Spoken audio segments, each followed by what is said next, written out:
Here is a question on general organic chemistry. Read the question carefully and think about the answer.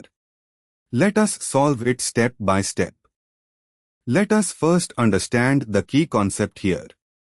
The dipole moment of a carbonyl compound depends on the electronegativity difference across the C is equal to O bond and the contribution of resonance structures that place charge separation, C plus O dash, ionic form.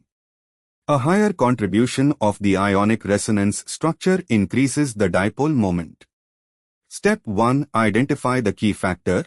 For cyclic ketones, ring strain and aromaticity of the transition state affect how much the C is equal to O bond acquires single bond, ionic, character through resonance. The more the ionic resonance form, C plus, is equal to O dash, contributes, the larger the dipole moment. Step 2. Cyclopropanone analysis. Option C. Cyclopropanone, cycloprop 2N1-1. is a three-membered ring with AC is equal to C and AC is equal to O. When the C is equal to O donates electron density back, it generates a cyclopropanyl cation, 2pi-Huckel aromatic, highly stabilized, in the ring.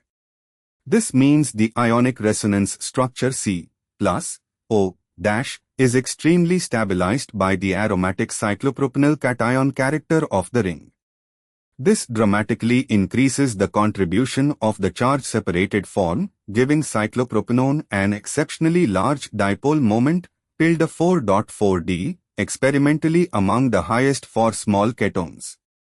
Step 3. Compare with other options. A. 2-methylcyclobutanen, some conjugation but no special aromatic stabilization of the ionic form.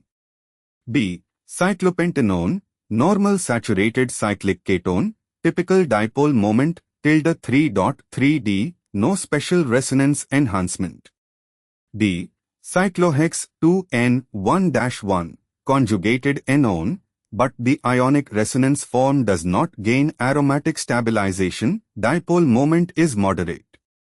Step 4. Conclusion. The aromatic stabilization of the cyclopropanyl cation in the resonance structure of cyclopropanone makes its ionic C plus O dash form far more stable than in any of the other options, resulting in the maximum dipole moment. Therefore, the correct answer is C. Therefore, the correct answer is option C.